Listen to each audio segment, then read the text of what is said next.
Good morning and welcome once again to Ed's Orchids. Now I've just had this little box delivered and I know there's a Dracula in it, so it's a Dracula saulii, which is quite rare I believe. And yeah, we'll open the box and have a look at it. Right.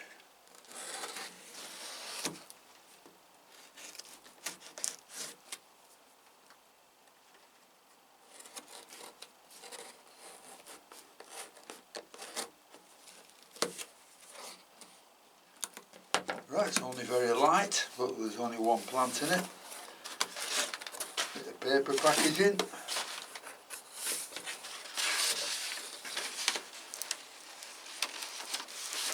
Invoice. Not a cheap plant this at all. Just one plant. Dracula saulii, including postage and packing, 38 quid. So it's not a cheap plant, so I hope it's a good one.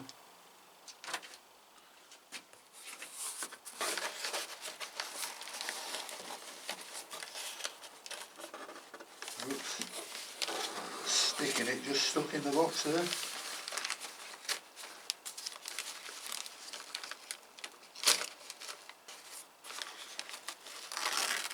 Yeah, it doesn't look so bad, it looks nice and clean.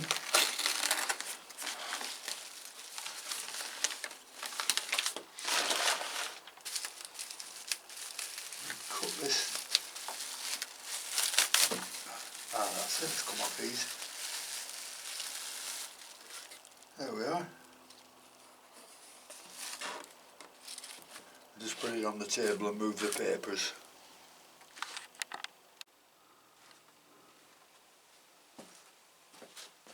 We'll just take the stick out and have a closer look at it. Well, it seems to be planted in pure sphagnum moss in one of these little plastic baskets.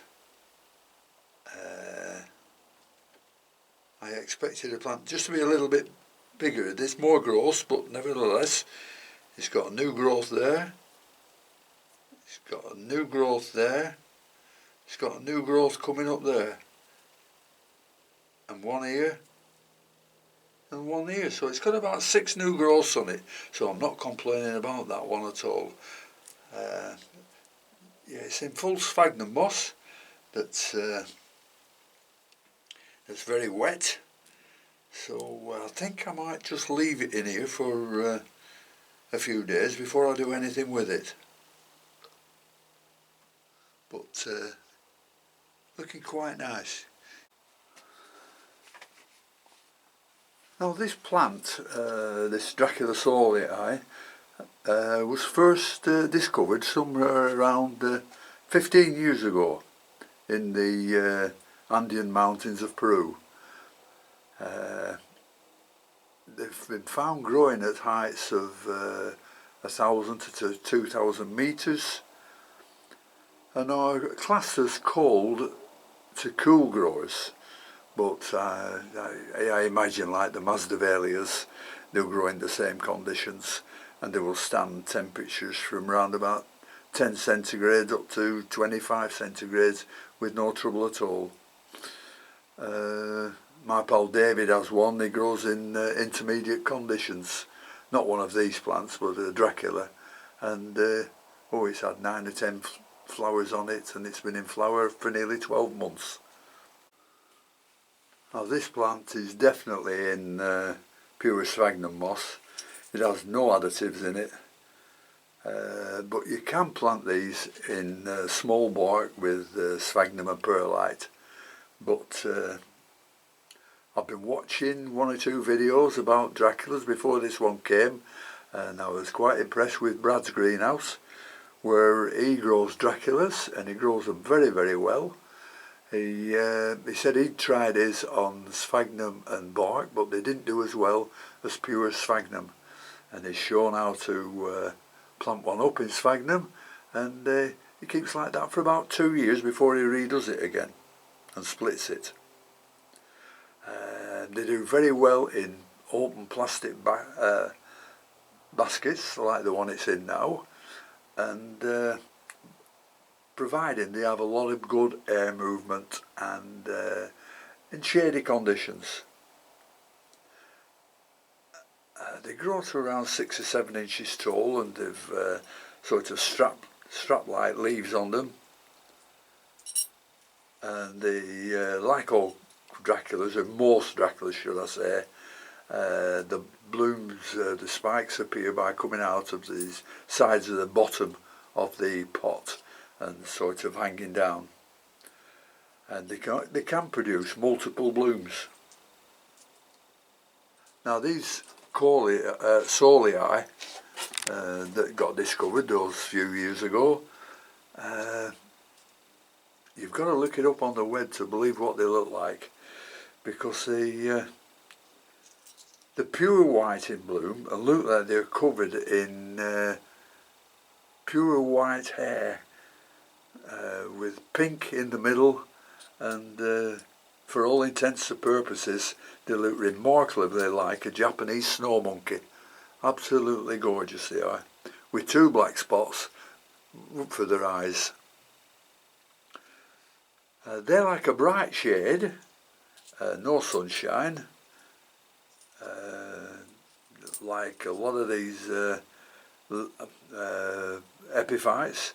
They don't have any suitables, so should never be allowed to dry out completely. So I treat them all as epiphytes.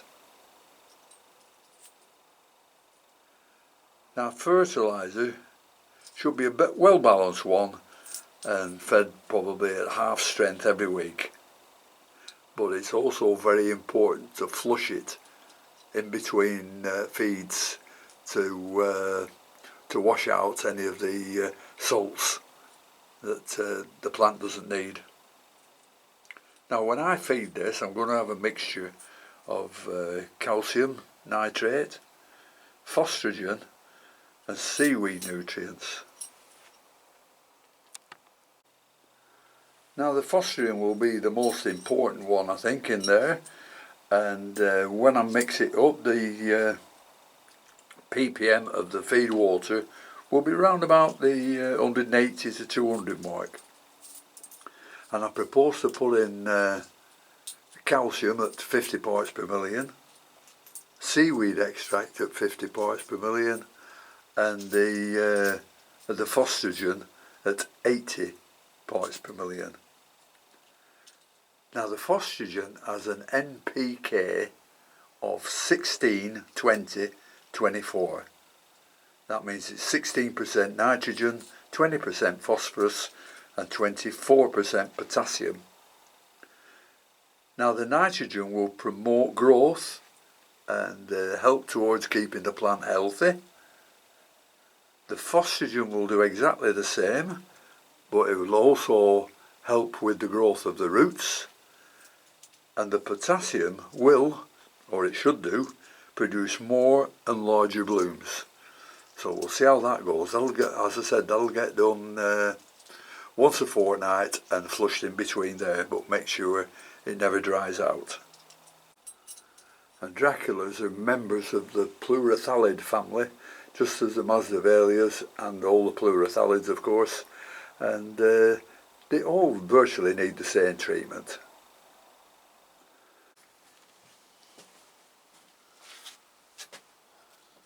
Well, I've taken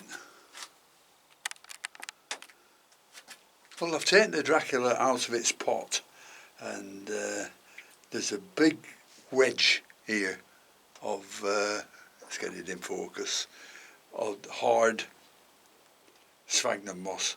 So I'm going to take all this off, have a look at the new roots, and then I'm going to put it into some live sphagnum moss.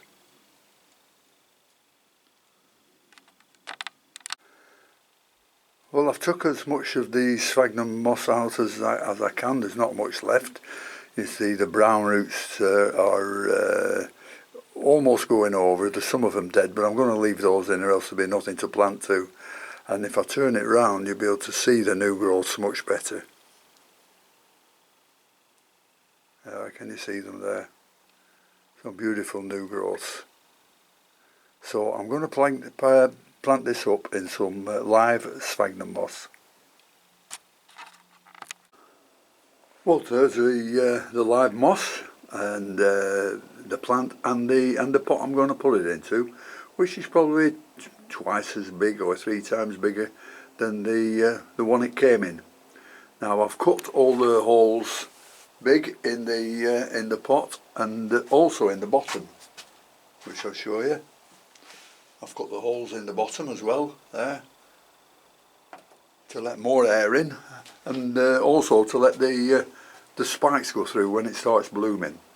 So we'll start to pot this up now.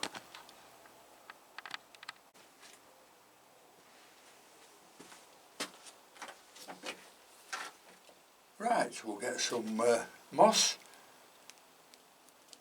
Keep it nice and light and don't keep it compact, because we want the air in.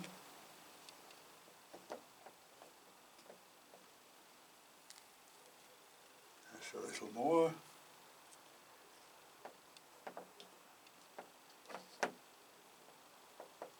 That's right, and I've been watching Brad do this, and he picked his plant up and really wrapped it round, which I'll do the same because he knows much better than me. And then we'll put all that in there.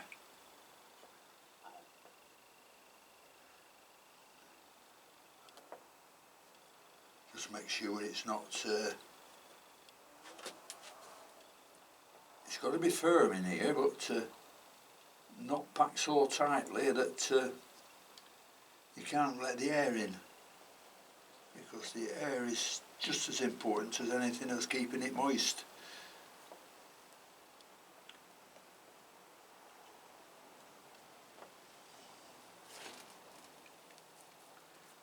Bit fiddly because I've never done this before with Draculas.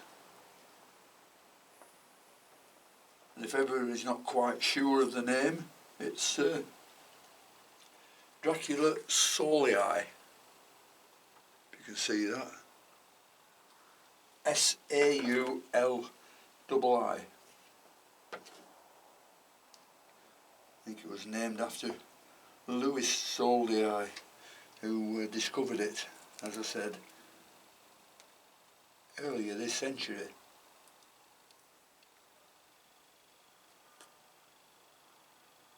I might pack it a little bit tightly at the top to hold the plant in place.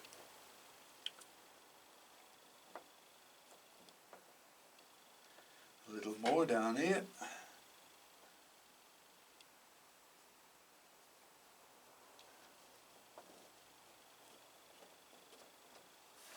I think we'll get a little bit more and put some more down.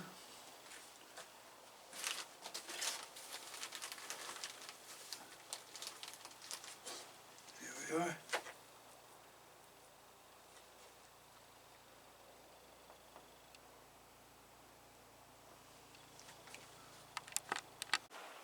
Right, we'll start to pack it now. This is nice and damp, not over wet. Pack it nice and lightly. Make sure you don't cut off the airflow to the plant.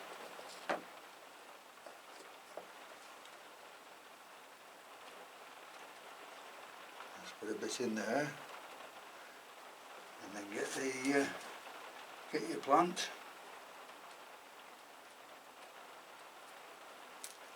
Give it a good wrap round, make sure everything's covered.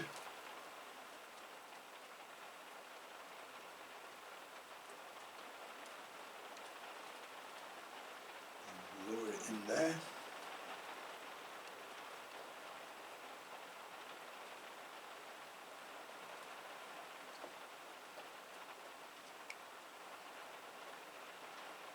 We need it packing firm, but not too firm.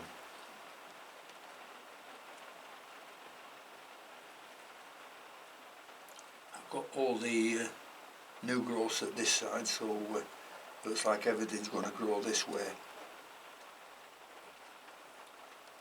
So possibly could pull it a little bit tighter at this side.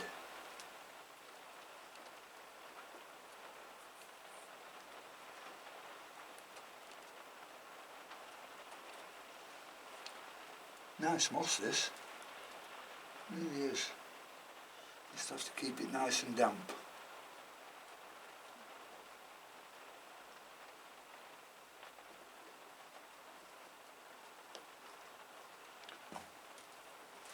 I've got to get all this in here because I think that's what it'll need.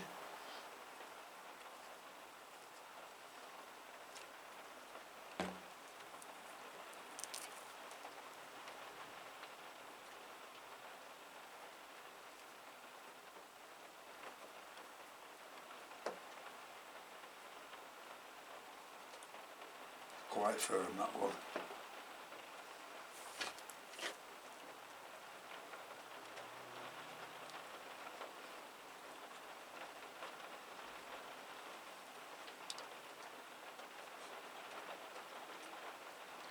Right, we'll just trim the edges up, make it look nice.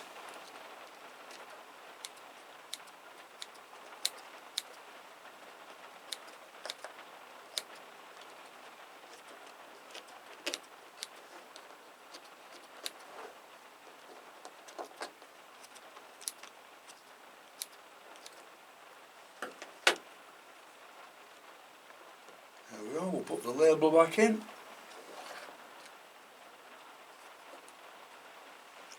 And that's the plant repotted. Well, I've put the hangers on to hang it up so you can get plenty of air to it.